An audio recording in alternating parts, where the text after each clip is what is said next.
And we're recording now. We'll see. All right, what's going on, guys? It is Wednesday night here, Thursday morning in the UK, and if I'm not mistaken, it's Dale from Feverjaw. I'm not mistaken about that, but I believe it's 4 a.m. in the 5 a.m. in the UK right now. It Is that is, yeah. right? Just after All right, 5, yeah. you're a dedicated person. Are you on your way to work? No, as soon as I'm done with this, I'll probably go back to bed. Oh, bless your soul. That's good. Well, I won't take up a whole lot of your time. I know how that feels. I do these early morning ones sometimes. That's exactly what I do. So tell Yes, it's tell fine, me. man. Well, okay, all right. Well, tell me a little bit about Feverjaw. How did you guys get started? Well, basically, Feverjaw is, it was based around being a studio project originally, which would be just myself and garage bands, writing, recording. I didn't really have a plan for it. I've probably been working on it for about 3 years now. So only in the last 2 years have I started releasing music as Fever Joe. And only in the last year has it become a band because after I released a bunch of singles, I needed to play live. Pre-pandemic, Yeah, obviously. yeah. So I got a band together, and me and the guys played 2 gigs. Then the world went to hell, and then, but no, we've managed to find a way to keep recording as a band, That's awesome. doing all of this. So yeah, we're ready for when it's not going to be a pandemic in like 6 years or something. Yeah, I was gonna say like 2029, we should be good to go. Yeah, but recording wise, we can still do things. So we could choose to stop, like some bands have during this, and wait it out. But yeah, why not? Let's just try it now and see what happens. And it's definitely going quite well. So I think it's been a decision that I'm glad we did. That's great. That's great. Yeah, I saw you guys. You just released your EP today. Is that right? No, it's out on the 29th. The EP's coming. My Yeah, the mistake. pre-order. You can pre-order it. The pre-orders. Okay, I gotcha. I gotcha. I Yeah. heard. I was listening to Bloodwork before I came on here. That's a good tune, man. That's a really good tune. Thank you. I like it. I like it a lot. So you're saying recording, you guys each have your own home studio setups type thing. I'm assuming. Yeah, pretty Like much. domestic garage. Yeah. Yeah, I'm the main hub of the recording. My Mac and the iPad and whatnot. Our drummer has the same sort of iPad setup, so all the drums you hear are electric. Okay. But then we obviously, the joys of technology can make it sound like It sound like a live kit to me. So there you go. yeah, it make it sound as huge as we need it. And then yeah, we got a guy who his name is Wayne, who does a lot of the mixing and mastering. So I'll get it to a certain point, then I'll send it over to him, and then he'll tart it up and make it sound even better, and then we're good to go. That's awesome. I love it. That's great. So how long have you been playing guitar for? Oh, God, that's a question. Show my hand here with my age, I guess. I think it'll be 20 years next year. Nice. Yeah, I think it will be. Yeah, give or take. I've been Nice. I used to just sing in bands when I was like a wee teenager. So I think I started gigging. I think my very first gig was when I was 13. Nice. Do you Covers remember? yeah, Yeah. covers bands. Yeah. Actually, we played Nickelback. So there's a Canadian reference for you. I'm sorry. Yeah. What No, song? it's not a good Canadian reference, Yeah, it's not a good but, Canadian. but yeah, I think yeah. Everybody shits on Nickelback, but I would not shit on their money. Holy fuck, those Well, guys no, are exactly. rich. Probably because of mugs like me doing covers of them. Well, yeah, there you go. Yeah, that's right. Exactly. Good one. Yeah. Yeah. But no, I mean that was the first and last time I did it. So. Which song? Oh, how you remind me. Of course. Yeah, classic. Yeah, I think it was literally the year that it was out, so it was like everywhere. The biggest song of all time, which is a shame because their song "Leader of Men" was so much better. I thought. I Yeah, that's the love that. first album, wasn't it? Yeah, the first album. Yeah. Yeah, I didn't mind. I'll be honest, I didn't mind them, the first 2 albums, but First then two, I was a fan of the first two albums as well, and then they it went a bit overplayed the weird. fuck. Yeah, they overplayed "How You Remind Me." Like there was no fucking. That album came out like either the day of or the day after 9/11 happened. I can't remember. I think it was the day, maybe the day after. And I remember driving to the city, and for some reason, I bought that CD and fucking a Biohazard CD and like POD or some shit, like just three random Ooh, CDs. very eclectic. Yeah, I got a total eclectic taste of it, but that was one that I got for sure. And I always thought, why did I buy that like after a terrorist He attack? says you weren't depressed enough. I wasn't. Yeah, I wasn't depressed. Yeah, yeah, whatever. But they made so much money off that album. Anyways, sorry. What's the what's the music scene like where you're at up there? Um, when there's not a When pandemic. there's not a shutdown, everyone's fearing for everything. Hold up in your homes. A normal Saturday night in your town. What's the music scene like? Well, where I'm from originally, growing up, we had a really really top music scene. Like it was one of those ones, you know, when you have like a generational thing, Yeah. where before us it wasn't that good, and after us it's not that good. But when you're like 15, 16, literally Perfect.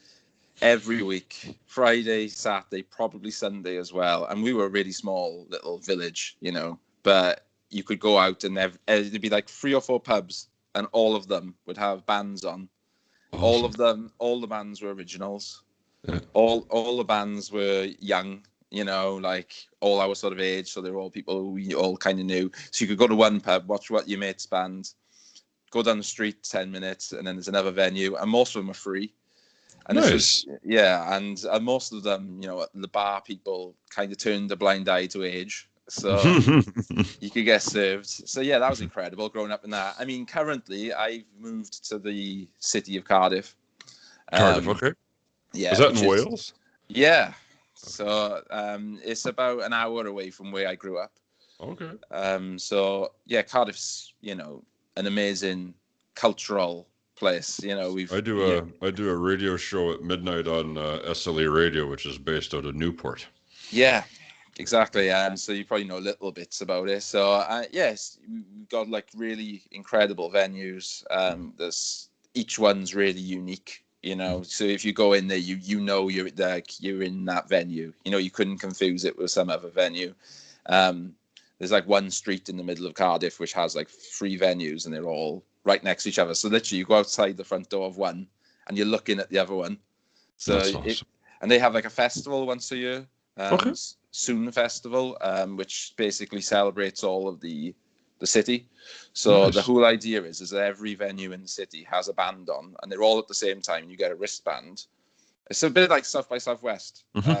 So you're running around, and you can go, right, I'll go in here, and then you run into the other one and zigzag around, and it's incredible. So yeah, I mean, I think as long as it's the same after the pandemic, we do have a pretty and literally it's like whatever genre you want, you know, everything's here. So you know, if you want rock, metal, rap, pop, dance, you know, everything's got something, you know. So yeah, it's a great scene right now, and I think Cardiff's always had a great scene. I mean, you know, because being the capital city of Wales, it's like in any country, you know, the capital is where people kind of go, you know. So yeah, definitely it's great. But then just outside of Cardiff, you know, with the South Wales valleys, you know, right around, you've got, you know, every little village has its own like venue and a core of bands. Yeah, a core of bands that will, you know, you could go there. So yeah, it's great, but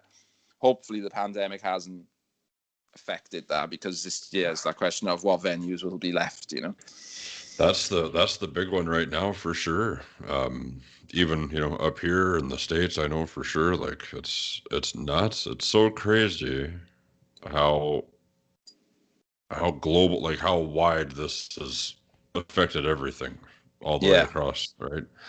Venue wise, of course, obviously healthcare, everything like that, but like Jesus, man, like what if it's just a ploy to stop people from making music? Do you think? Like, yeah, I mean, because obviously, you know, with the current situation, it's like music isn't really the priority, you know, like venues and things. It's people's lives. So all you can do is just wait and just pray that it's, you know, things will get better. And when and it's going to get better eventually. They're going to figure something out.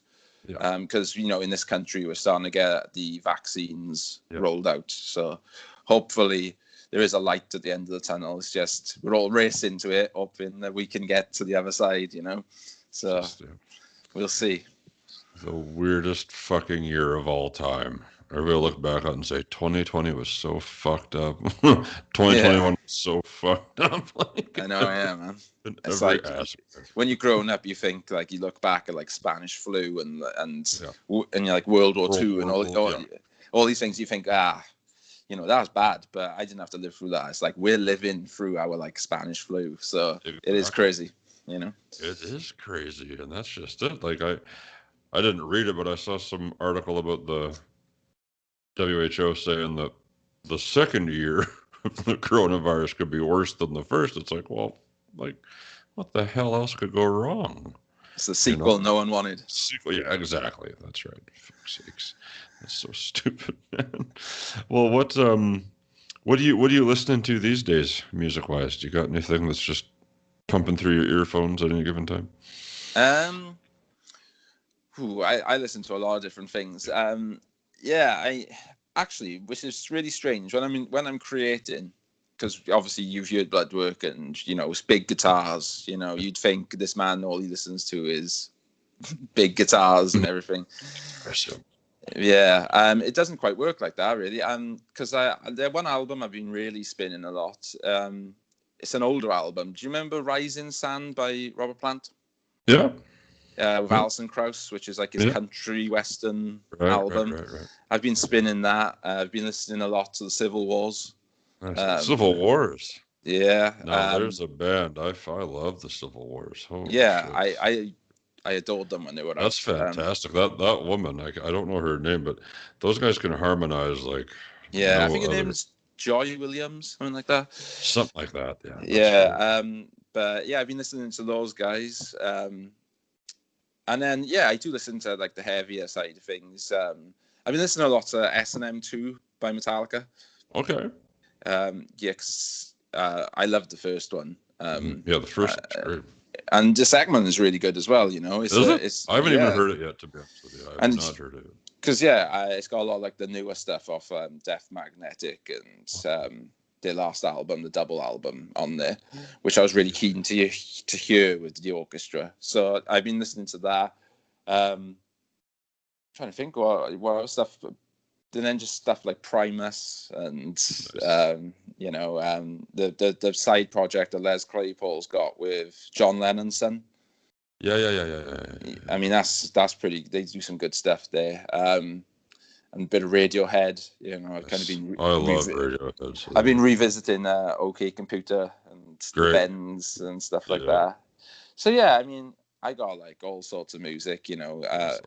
And then obviously I got stuff like, you know, which you would expect me to listen to, like Foo Fighters and, you know, Pixies, Nirvana.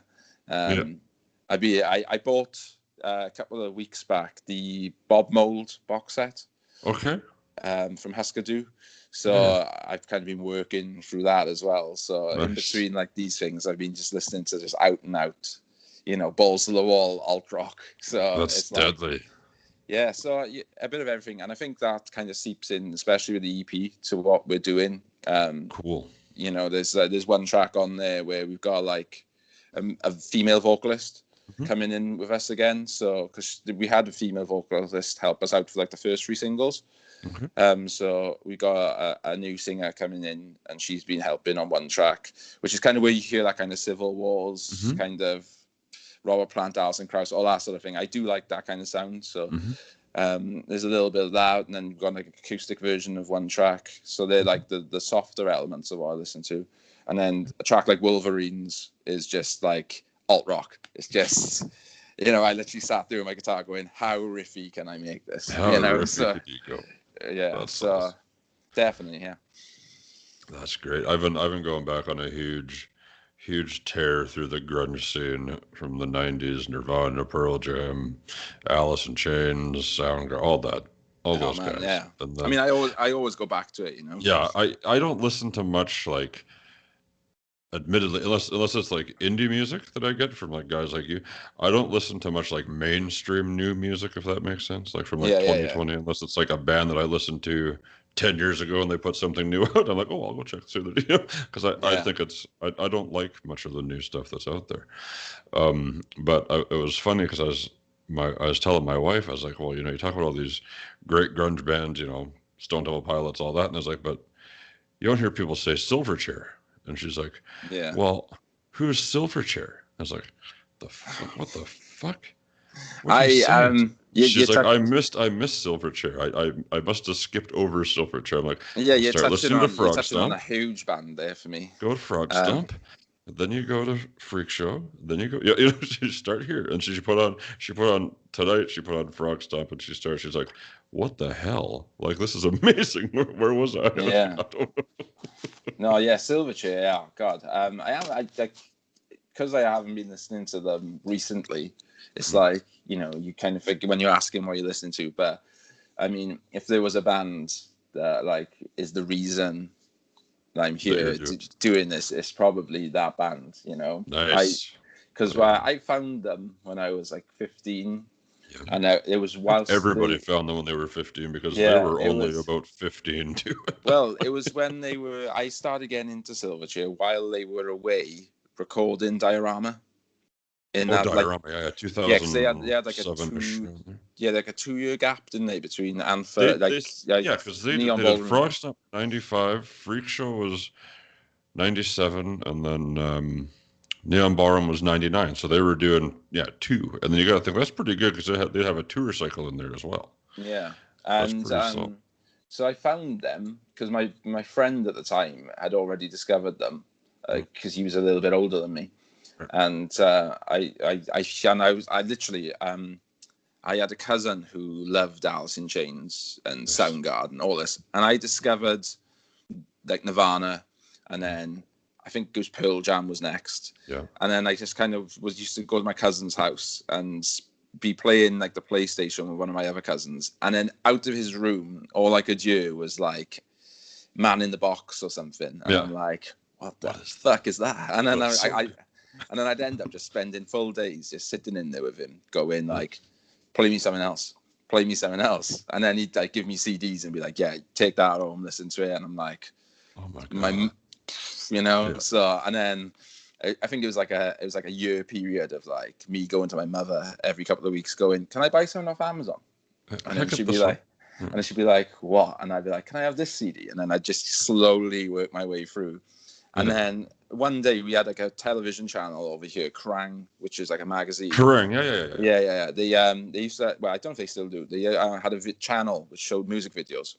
Okay. And one day I was sitting there, and then on came Freak. Nice. And I'd never heard Silverchair, never heard of them. Like, what in the fuck is this? Yeah. And I just heard the riff, and I was like, I like that. I was listening to it, and I was like, yeah, that'll do. And then it wasn't like, it was really weird. It's like, it's kind of like I didn't hear nothing by them, and then all of a sudden I saw like two or three music videos. So then I saw Anthem for the year 2000. Yeah, of course, yeah. And I think I saw Tomorrow, the music video. Tomorrow, yeah. And then like, I was just like, who are these guys? Like, didn't they do one for Anna's song or Open Fire? Yeah, I mean, in America, Canada, and Australia, they were like their main territories where they really hit it. Yeah. In this country, not so much. We didn't get like, unless you seeked out Silverchair. Yeah, you didn't. So I really got into them because lyrically, Daniel at the time was going through a lot of the same things like I was going through. Mm-hmm. So it spoke to me. It was like, I find like with Cobain and Cornell and all that, they were cool. They were like people I was like, man, I wish I was them. But like some of the lyrics, like I didn't quite, I thought they were cool lyrics, but like they didn't really hit me. It was only like a lot of stuff on Neon Ballroom. I was just like, man, this guy is like, he's there where I am. And then I was like reading about him. So yeah, and then Diorama came out. I got a chance to see them in London. They only play London Silverchair when they came to this country, and they did like 4 nights in one venue. They sold out 4 straight nights. Oh wow! In Shepherd's Bush Empire, which is in London, and I went. My parents, bless them, because I was only 16, drove me at the time in their camper van. and me and a friend, and literally drove around London whilst we went to watch this show, and then took us home again. So that's, I mean, How that's far a drive is that? about 4 hours. Holy shit! Yeah, nice. So yeah, but I was in awe. I was just standing there watching them play, and just like, oh, you know, because it was just like, it just felt so real. And yeah, I mean, I just love Silverchair, everything. And it's not just like, and I love the fact that every album, you could pick up an album by Silverchair, and it's good. like, this is different as well. It's like, they're not, yeah. You know, I mean, maybe the first two albums, Frog Stomp, Freak Show, are quite similar. But they're then, similar, but Freak Show was like a more polished Frog Stomp production. Yeah, I think as well, they kind of went a bit more quality-wise, right? Yeah, and in areas they went, like, I think Frog Stomp was more that kind of stadium grunge sound, and then they went a bit more like hardcore with Freak Show, a bit heavier, a bit nastier, and then Neon Ballroom. Sure. I mean, the instrumentation. That was everything. The instrumentation on that, the harmonies on that, the melodies, everything on that album was perfect. You know, and that was one that I was spinning that one today because I was like, I can't believe, you know, my wife hasn't listened to Silverchair. I haven't listened to them. It's been too long since I've listened to Silverchair, so goddamn, we're going the whole thing. And then obviously it's like, I'll hold on to your hat because Diorama was just. It took me a while, Diorama. Actually, I bought Diorama on CD in Spain because I was on a family holiday, and we found this amazing record shop, and I bought Diorama and Neon Ballroom because Diorama had just come out. And I just remember being on my sun lounger by the pool. I was like, right then, Diorama. And I was just thinking, what is going on? Just like in headphones as well. I was like, this is the same band that did Frog Stomp. It's like, what's going on? That's crazy. Yeah, I do miss them. And I do wish they would get back together because truthfully, I don't think anything Daniel's done since. It's like a different guy. I don't even know what's happened to him. But, you know, hopefully one day we'll see something of them. Hopefully. Yeah. Hopefully. That'd be great. I love it. Well, yeah, man. That was awesome. It's good to find a fellow Silverchair fan because I don't think they seem few and far between some days. If there was more, I don't think they would have split up. Yeah, you're right. Damn it. You know. Everybody, right now, go and run up all the Silverchair you can find. Unless you live in Australia, because I got family that live in Australia, and like they're massive. Like they're massive in Australia. Yeah, wherever you like, especially when they were out, wherever you go, it's like Silverchair, like huge in Australia. So perhaps for them, that was enough. The Beatles. Yeah, in one country's enough. That's awesome. Well, yeah, man. Tell us. Well, take the last couple of minutes. Tell us where we can find your music online, and where we can get that EP coming on the 29th. Okay, so we're everywhere. I've made it nice and easy. If you want to stream us, you know, we're on Spotify, we're on Deezer, we're on Tidal, we're on Amazon, we're on Apple. You know, if it's a streaming service, we're on it. And the EP will drop on there on the 29th. For now, you know, we got the older works, but you know, the new EP will be dropping on. You can go onto our Bandcamp, which there's a link for that in our Twitter profile or Facebook, or if you just Google it, you know, Google Feverjaw, it's like the top search for Bandcamp anyway, and then you can pick up a proper download there. I'll plug Bandcamp because that's the fairer way of Bandcamp's the way to go. So and you can pick up for now a CD, but there aren't many left, which is a nice problem. I think we got 10 left. Nice. So I got one right here. Get rid of them. So there you go. Look at that. There's the Beautiful. CD there. So you can pick up one of these from Bandcamp. I'm trying to think if there's anything else we've forgotten about. You can buy all those tracks as well off Amazon and Apple. It's not just streaming. You can also download them off the sites as well. Right. So it's pretty much anywhere you can think of. I've tried to make it as global as possible, you know, which is hopefully working. You can pick up the music wherever, you can stream it wherever, and we appreciate any support. 100%. I love that. And you got another interview coming up tonight, is that right? Yeah, we're doing a Twitter Q&A, so there's Nice. no It's video. just It's okay. just we're going to be sent some questions Chat. and just answering. So from That's the comfort of my sofa, Nice. I'll be answering questions from 7 p.m. UK time. Yeah. Okay, that's 1 p.m. 1 p.m. my time. I'll watch for it and see what I can do. Cool, man. I love it, dude. Well, thank you so much again for taking the time. It was great to talk to you, Dale. I look No, forward to thank that. you. Look forward to the album. Please, I'm going to subscribe so I'll get notified, but feel free to email me anything you'd like played on my radio shows. I just need Yeah, MP3. That's it. absolutely no problem. Whatever you want. All right, dude. Well, I'll thanks. wing over the new single for you, and you can Perfect. give that a spin. I'll happily do it for you, brother. I appreciate it, man. Cheers. Thank you very much. Take care, buddy. Thank you.